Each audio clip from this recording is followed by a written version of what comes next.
بسم اللہ الرحمن الرحیم۔ یہ سورہ مریم کی آیت ہے 58۔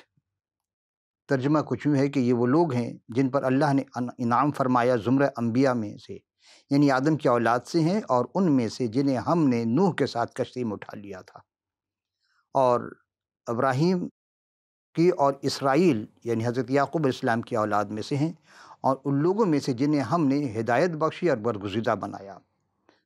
جب ان پر رحمان کی آیت کی تلاوت کی جاتی ہے تو روتے روتے سجدے میں گر پڑتے ہیں یا سجدے میں گر کر روتے رہتے ہیں۔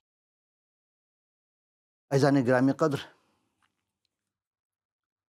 یوں تو کہا جاتا ہے کہ اگر یہ پوچھا جائے کہ رحمان کی آیت ان کے سامنے کون تلاوت کرتا تھا، چونکہ رحمان کی آیت سے سوائے انبیاء مرسلین کے اور کوئی اتنا واقف بھی نہیں ہو سکتا تھا۔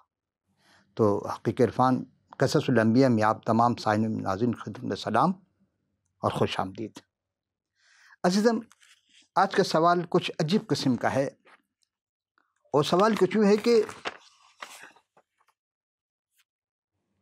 گزشتہ نشست میں ہم نے نشان کے بارے میں پیش کیا تھا آپ سے کہ پروردگار عالم نے حضرت ابراہیم السلام کے نشان دے، وہ ختنہ تھا، اور کچھ لوگ کہنا جی سے مردوں کا نہیں عورتوں کا بھی ختنہ تھا، اگر ہوتا تو کلام مقدس میں اس کا ضرور ذکر کیا جاتا۔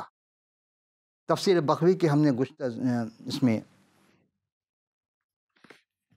یہ ہے تفسیر بغوی، اور اس کی تیسری جلد کے صفحے 197 میں کے مطابق ہنسنے کا ایک تذکرہ تھا، یعنی حضرت سارہ کا، جب فرشتوں نے آ کر کہا تھا کہ ہاں اگلے سال تمہیں بیٹا ہوگا، تو وہ ہنس پڑی کہ اس عمر میں کیسے ہو سکتا ہے، میرا شوہر بھی بوڑھا ہے اور میں بھی اس قابل نہیں۔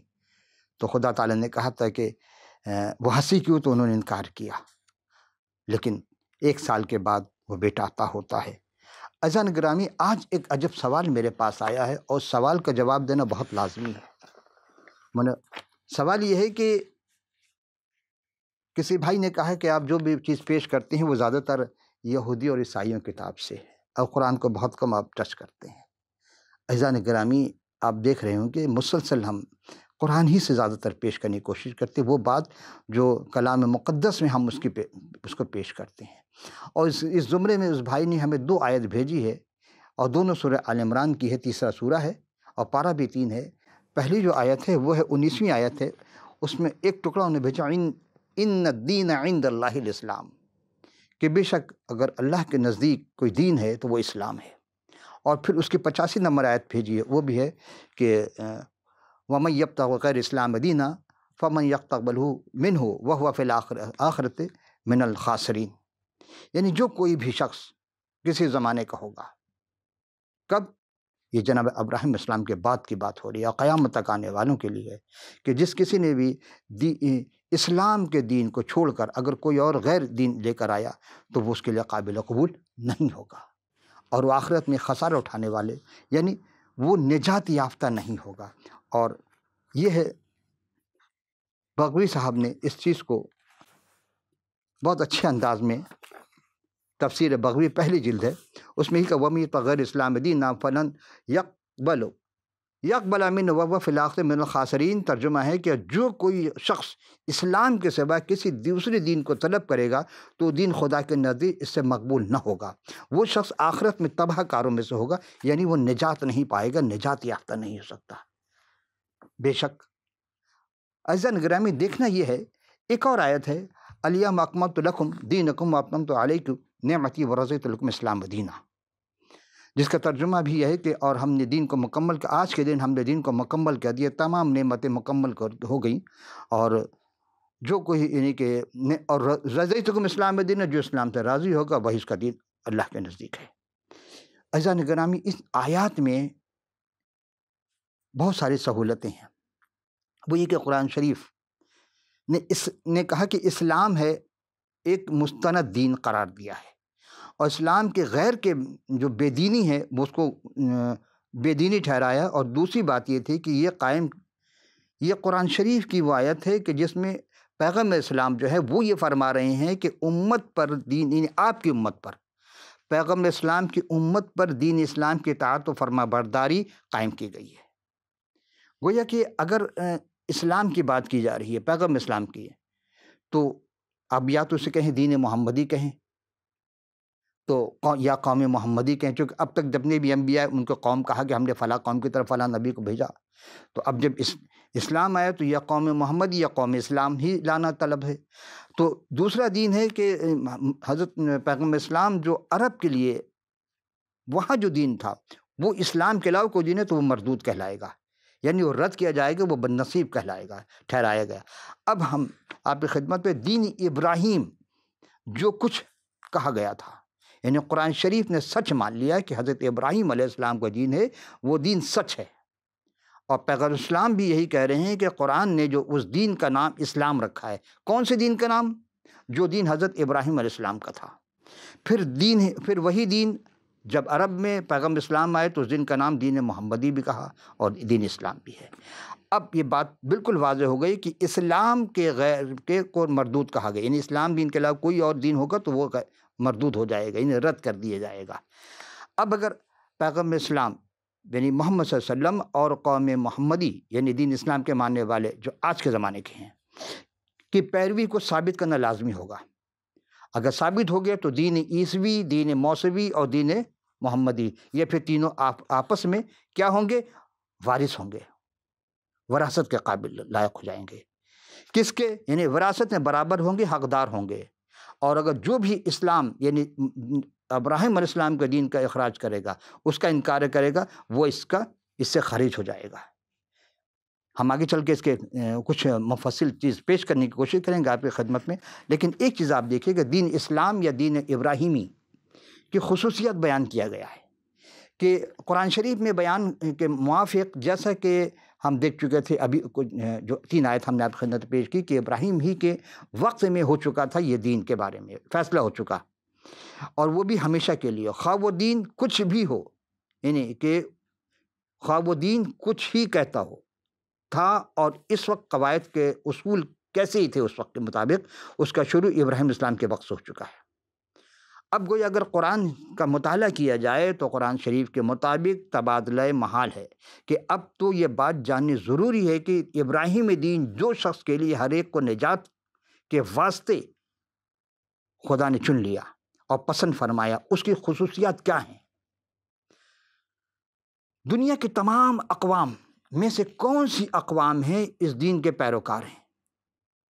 جیسا ہم نے کہا کہ 3 ہیں، ابراہیم اسلام کو تینوں مان رہے ہیں، اہل اسلام بھی مان رہے ہیں، اہل یہود بھی مان رہے ہیں، اہل توریت اور مسیحت میں بھی ہے، کیونکہ اسلام کے سوا کوئی ملت یا مذہب مانا نہیں جا سکتا۔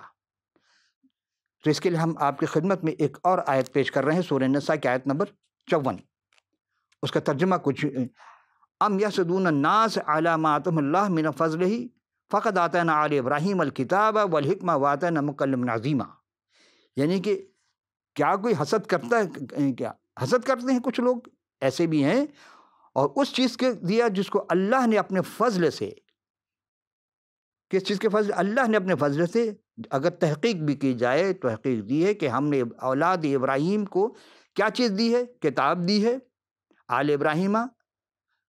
ابراہیم الکتاب والحکمہ، اور حکمت، وآتیناہ ملک عظیمہ، اور وہی ہے کہ ہم نے ان کو بادشاہی عظیم دی ہے۔ یعنی اولاد ابراہیم میں کوئی پروردگار عالم نے کتاب دی، حکمت دی، اور انہیں بادشاہ عظیم حکمت دی۔ اور پھر اس کے بعد کہا، یہ سورہ عمران کی آیت نمبر 33 میں، ان اللہ اصطفیٰ و آدم و نوح آل ابراہیم و آل عمران علی العالمین، جب تک ان نہ کریں، بے شک تحقیق کر لے کہ اللہ نے برگزیدہ کیا آدم کو، نوح کو اور ابراہیم کی اولاد کو، کہاں؟ تمام عالمین میں۔ اب دونوں آیتیں میں اگر آپ خصوصیت دیکھنا چاہتے ہیں تو بہت آسانی ہے۔ پہلی بات دیکھنا کہ ابراہیم کی اولاد کو کتاب کب ملی، کہاں ملی، کون کون سی ہیں؟ کہ ابراہیم کی اولاد کو کیا ملی؟ کتاب ملی۔ پھر ابراہیم کی اولاد کو کتاب اور حکمت و دانائی ملی۔ پھر تیسری خوبی کہ ابراہیم کے دین کو اولاد کی عظیم بادشاہی ملی۔ پھر چوتھی بات اس میں یہ ہے کہ ابراہیم اسلام کے دین ابراہیمی کو ابراہیم کی اولاد کے تمام عالمین پر بزرگی اور فضیلت عطا کی ہے۔ یہ ہے وہ کہ ان دین عندنا اسلام سے متعلق کہ دین اسلام ہی دین ابراہیمی مخصوص ہے۔ بڑی توجہ یہاں پر۔ ممکن ہے کچھ لوگ بہک جائیں، ممکن ہے کچھ اس کے عجب تصور ان کا قائم ہو جائے کہ یہ کیسی باتیں ہو رہی ہیں۔ عزیزان گرامی، یہ خصوصیت قرآن شریف میں ہے کہ مقرر کر دی گئی ہے اور مقرر شدہ ہے کہ ہم فرضاً ان کو حق تسلیم کر کے تسلیم کرتے ہیں۔ کس چیز کو؟ دین اسلام کو۔ یہ کیا ہے؟ یہ تشخیص درست ہے، اور ہم نے یہ بات قائم کرتے ہیں کہ اب دیکھا جائے کہ کتاب اور حکمت اور دین اور سلطنت اور سچائی کہاں پر پائی جا رہی ہے۔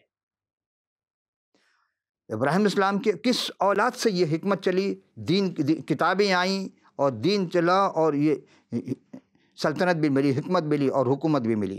تو قرآن شریف کے میں یہ ہے کہ رتبے کے میں ایک مخبر یعنی خبر دینے والا سے زیادہ نہیں ہو سکتا۔ آج کے زمانے میں قرآن کو اگر بات ترجمہ پڑھ لیا جائے عمیق نگاہ سے، عرفان کے ساتھ، تو سارے فساد ختم ہو جائیں گے۔ ایک حقیقی دین اور اس دین کے شناخت کا پتہ لگانا بہت ضروری ہے، اور خود اسی دین پر فریفتہ اور شائدہ ظاہر ہونا ہوگا۔ تو ابراہیم علیہ السلام کا دین ہے، پس ابراہیم علیہ السلام کا دین قرآن شریف نہیں ہو سکتا۔ اب آپ کہیں یہ کیسے؟ جی، کیونکہ قرآن اور قرآن شریف کے پیروکار کا دین اور ابراہیم کا دین بتلایا جاتا ہے۔ قرآن کہہ رہا ہے کہ جو ابراہیم علیہ السلام کا دین ہے وہی دین ان کا ہے۔ اب دیکھنے کے پاس اسلام قرآن میں نہیں بلکہ قرآن سے باہر ہے۔ بڑی توجہ، اس میں فساد والی بات نہیں ہے۔ جس کی اطاعت پیروی قرآن میں فرض ٹھہرائی گئی ہے کہ جو قرآن کا اسلام ہے ان کے ماننے والوں پر فرض ہے، اور وہ دین جو ابراہیم اسلام کا دین ہے وہ ان کی اولاد کے ماننے والوں پر فرض ہے۔ اب یہاں سے ہم دو اسلام کے بارے میں بات ایسے معلوم ہوتا نہیں۔ قوم یہود اور نصارہ اور محمد صلی اللہ علیہ وسلم کا جو ہے یہاں ایک اتفاق چلا آیا ہے کہ وہی دین ہے جو ابراہیم اسلام سے چلا ہے، وہی دین ہے جو ان کی تمام اولاد سے ہوتا ہوا آیا ہے، وہی دین ہے جو یہودیوں کے پاس ہے، وہی دین ہے جو مسیحیت میں ہے، وہی دین ہے جو اسلام میں ہے۔ اب آئیے، جدائی کہاں سے شروع ہو رہی ہے؟ کیونکہ دین ابراہیم کو پروردگار نے برکت عطا کی ہے۔ کون سی برکت؟ ابراہیمی دین کے حق ہونے پر اس دین کی بزرگی کا بیان کیا گیا ہے۔ جیسے کہا کہ ان کی اولاد میں ہی چلی آ رہی باتیں، لیکن نا اتفاق اس بات سے شروع ہوتی کہ ابراہیم اسلام کے دو مشہور فرزند ہیں۔ بڑی توجہ، جی عزیزان گرامی، دو مشہور فرزند ہیں اور ان کی آگے اولاد ہوئی ہے۔ تو جس اولاد سے ایک قوم محمدی یعنی اسماعیل علیہ السلام کے نسل سے شروع ہو رہی ہے، اور دوسری قوم یہود و نصارہ یعنی اسحاق، یعقوب، یوسف وغیرہ اس سے نسل چلی آ رہی ہے۔ یہاں بات واضح ہو رہی ہے۔ اب ہمیں دیکھنا ہے کہ کس اولاد کو نعمت ملی، کس اولاد کے حصے میں کتابیں آئیں، کس اولاد کے حصے میں حکومت آئی، کس اولاد کے علم، عرفان و حکمت عطا کی گئی ہے۔ اب چونکہ دونوں کی نسل دنیا میں پھیلی، ہر دو قوم ایک ایک مذہب کو مانتی چلی آ رہی ہے، جو ایک دوسرے سے نہایت خلاف اور مختلف ہو گئے، بالکل خلاف ہو گئے، ایک دوسرے کے بالکل اپوزٹ چل رہے ہیں، اور ظاہر ہے کہ ان میں ایک قوم باطل ہوگی یعنی اور دوسری پیروکار ہوگی۔ تو حقیقی اسلام سے خارج ہے جو بھی قوم ابراہیم علیہ السلام کے دین کو چھوڑ کر کوئی اور دین اپنائے گا وہ راہ حق سے ہٹ جائے گا، وہ باطل قرار پائے گا۔ اب اگر یہودی ہٹ گئے تو یہودی ہوں گے، مسیحیت ہٹ گئے تو مسیحی ہوں گے، اور اگر اسلام محمد صلی اللہ علیہ وسلم کے ماننے والے ہٹ گئے تو وہ بھی خارج ہو جائیں گے۔ بات کلیئر۔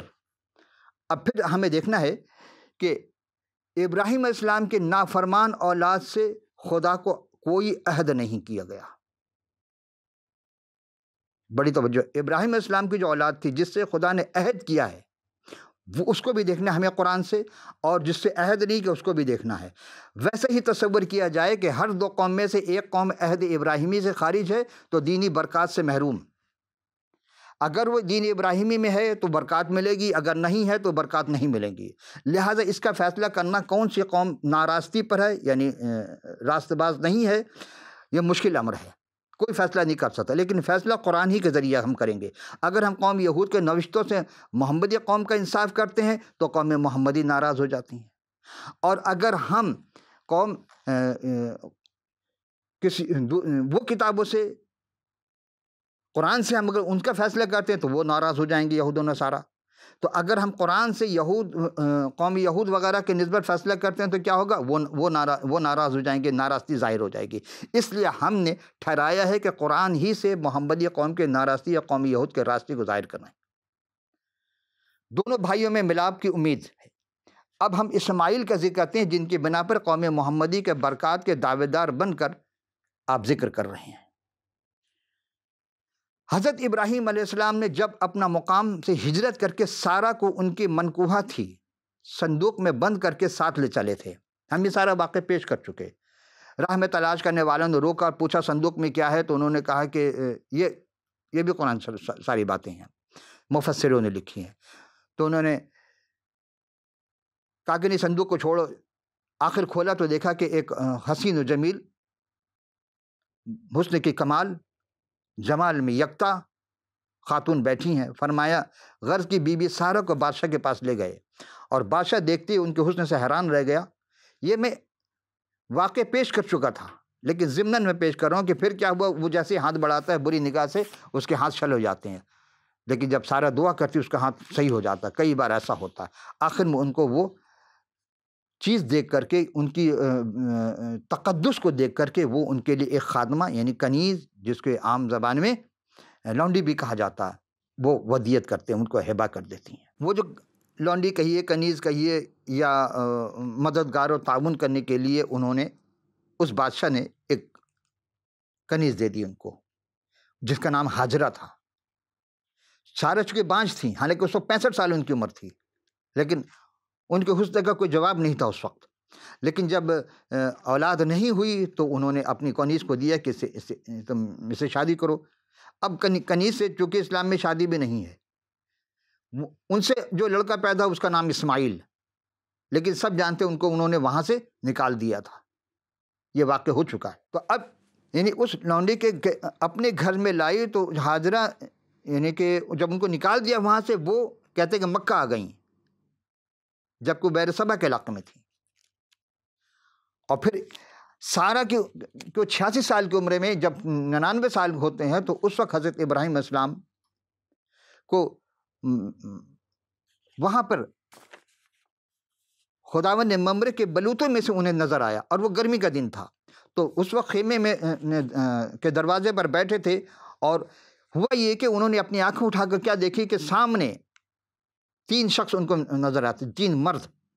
وہ اس خیمے سے نکل کے اور دوڑ کر جاتے ہیں اور زمین پہ تک جھکتے ہیں، اور پھر ان سے کہتے ہیں، اے میرے خداوند، اگر آپ مجھ پر مہربان ہو چکے ہیں تو اپنے خادم کے گھر کے پاس سے نہ جائیے گا، یعنی کہ قریب چلیے، بلکہ تھوڑا سا پانی لایا اور ان کے ساتھ کہا کہ آپ پاؤں دھو کر اس درخت کے نیچے آرام کیجیے، اور میں آپ کے لیے روٹی لاتا ہوں، اور ایک آپ تازہ دم ہو جائیں، یعنی فریش ہو جائیں تھوڑی دیر کے لیے. تب وہ آگے بڑھے اور اپنے اسی خادم کے یہاں آئیے. انہوں نے کہا کہ جیسا تو نے کہا تھا ویسے ہی کر. اور ابراہیم ڈیرے سے سارہ کے پاس دوڑے ہوئے گئے، کہا کہ 3 پیمانہ باریک آٹا چھان لے کر اور اسے گوند اور پھلکے تیار کر. اور پھر وہ گلے میں گئے اور وہاں سے ایک جانور لیا فربا قسم کا، اور اسے اپنے ایک جوان کو دیا کہ جلدی سے تیار کرو. اور وہ کھانا، وہ مکھن، دودھ اور بچھڑے کا جو پکوان تیار کیا تھا بھنا، وہ سارا لے کر ان کے پاس گئے اور ان کے درخت کے نیچے کھڑے رہے، اور انہوں نے اسے کھایا. جبکہ ہم پچھلے نشست میں کہا تھا انہوں نے نہیں کھایا. 4 مختلف باتیں ہوئی تھی اس وقت. لیکن جب حضرت سارہ، پھر انہوں نے پوچھا کہ تیری بیوی کہاں ہے سارہ؟ وہ ڈیرے میں تھی، دیوار کے پیچھے دوسری طرف ڈیرے میں تھیں. تب انہوں نے کہا کہ موسم بہار میں تیرے پاس آؤں گا، اور دیکھ تیری بیوی سارہ کے بیٹا ہوگا اور وہ پیچھے جو ڈیرے کے پیچھے دروازے میں تھی. سارہ وہاں سن کر ہنسی. اب وہ ہنسی دل میں ہنسی یا کہ ویسی مسکرائیں. اور ابراہیم اور سارہ ضعیف اور یعنی ضعیف العمری میں تھے، اس عمر میں جبکہ 86 سال وہ ہے اور 99 سال ان کی عمر ہو رہی ہے حضرت ابراہیم علیہ السلام کی. تو سارہ کی حالت نہیں رہی تھی جو عورتوں کی ہوتی ہیں. تب سارہ نے اپنے دل میں ہنس کر کہا کہ اس قدر عمر رسیدہ ہونے پر بھی میرے لیے شادمانی ہو سکتی ہے، حالانکہ میرا خاوند ضعیف ہے. پھر بھی خداوند نے ابراہیم سے کہا کہ سارہ کیوں ہنسی؟ فرشتوں نے نہیں کہا، 3 شخص تھے، اس میں 2 فرشتے تھے، ایک خداوند خود. اور ہنسی. خداوند کے نزدیک کوئی بات مشکل ہے، اور موسم بہار معین وقت پر میں تیرے پاس آؤں گا اور سارہ کے بیٹا ہوگا. تب سارہ انکار کر گئی، مگر ہنسی نہیں ہنسی کیونکہ وہ ڈرتی تھی. پھر اس نے کہا کہ نہیں، ضرور تو ہنسی تھی. خلاصہ کیا ہے کہ ہم نے پچھلی نشست میں کتابوں کا حوالہ دیا تھا کہ سارہ کے ہنسنے کا سبب کیا تھا۔ اب اس کی تفصیل جو پیدائش کی 18ویں رکوع میں ہے، 1 سے 15ویں آیت میں ہے کہ دراصل لباس بشری میں آئے تھے وہ، اور کائنات کے تمام شہنشاہ کے شہنشاہ جلوہ افروز ہوئے تھے۔ اس میں 2 فرشتے بھی ساتھ تھے اور تیسری ہستی خود خداوند کی تھی، تو تشریف لائے، اور یہودی روایت کے مطابق جو کلام مقدس کی روشنی میں قائم ہوئی ہیں تو اس شخصیت کو جو انبیاء مرسلین سے ہم کلام ہوا کرتے تھے، جیسے آدم سے علیہ السلام سے باغ عدن میں ہوا، نوح سے کلام کیا انہوں نے، اور ابراہیم علیہ السلام سے کلام کیا، اور اسی طرح میمرا کہتے ہیں، میٹاٹرون کہتے ہیں، جو عبرانی زبان کے لفظ ہے، ہمارے اردو زبان میں کائنات کہا جاتا ہے۔ تو وہ حضرت ابراہیم علیہ السلام مشرق وسطیٰ کے مہمانی دستور کے مطابق انہیں ان کی خاطر تواضع کی تھی، اور ان کو خبر ہی نہیں تھا کہ ہم کس کی خاطر تواضع کریں، فرشتے ہیں یا خدا ہیں۔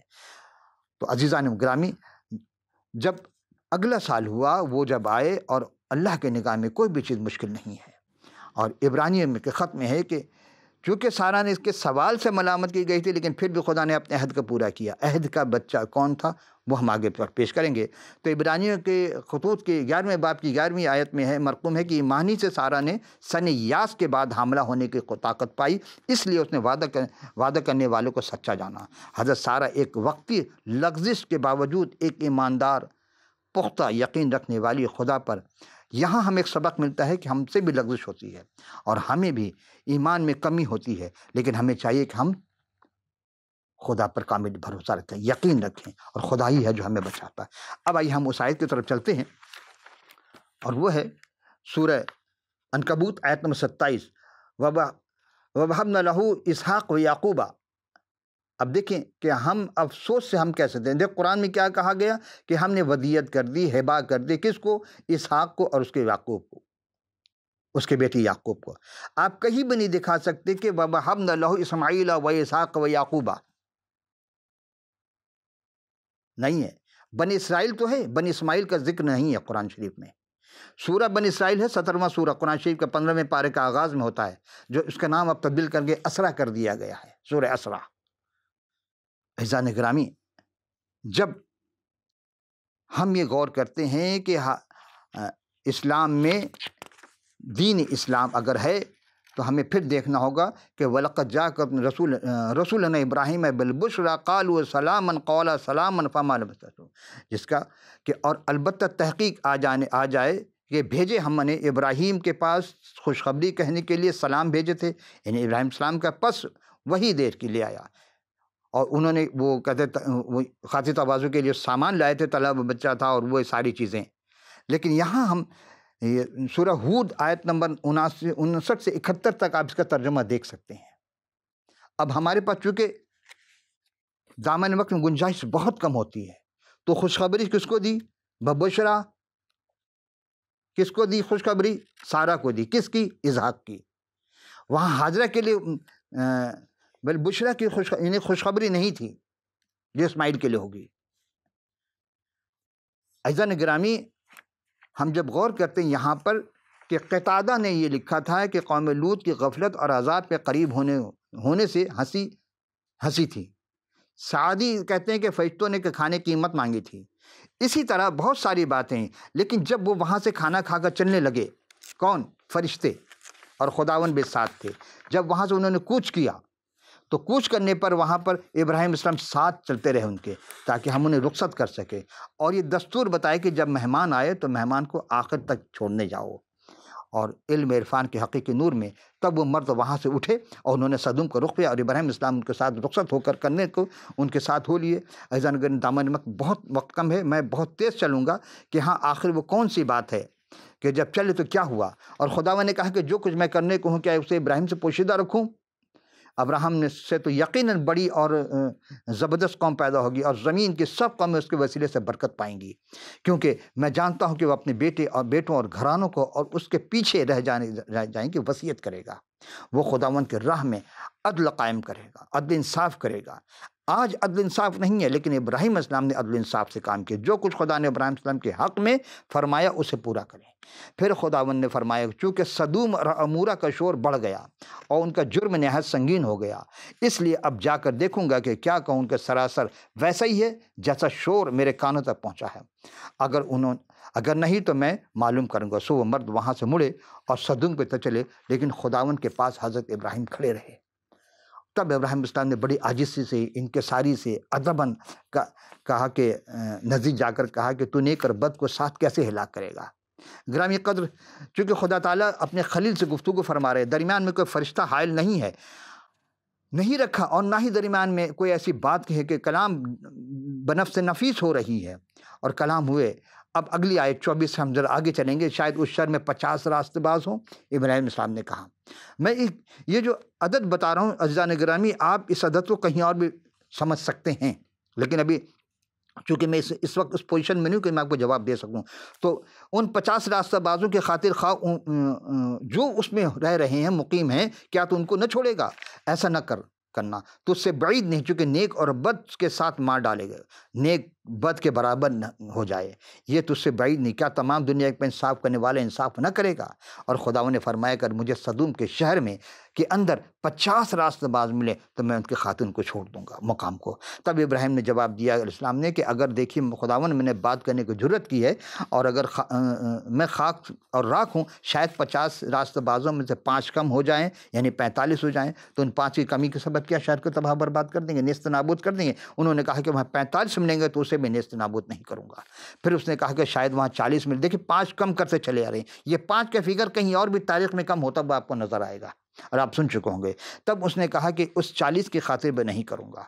اور یہ واقعہ قصص الانبیاء میں بھی صفحہ 222 اور 223 میں علامہ ساقی صاحب نے آیت 23 کے مطالبی اس کہا تھا۔ اور پھر اس نے کہا کہ خداوند ناراض نہ ہو تو میں ایک بار اور عرض کروں، شاید وہاں 30 ملے۔ اس نے کہا اگر وہاں 30 بھی ملیں گے تو بھی میں اسے بات تباہ نہیں کروں گا، ایسا نہیں کروں گا۔ پھر اس نے کہا کہ وہاں خداوند کے بعد کی ضرورت کی، شاید وہاں 20 ملے، اور اس کے بعد 20 کی خاطر انہوں نے نیست نہیں کروں گا۔ تب وہ خداوند ناراض نہ ہو تو ایک بار اور عرض کر دوں، شاید وہاں 10 ملے۔ اس نے کہا کہ پھر 10 کی خاطر نیست مان۔ تو ابراہیم نے بات کرتے ہوئے اور وہاں سے وہ چلے اور فرشتے آگے چلے، ابراہیم اسلام اپنے گھر کو لوٹ گئے۔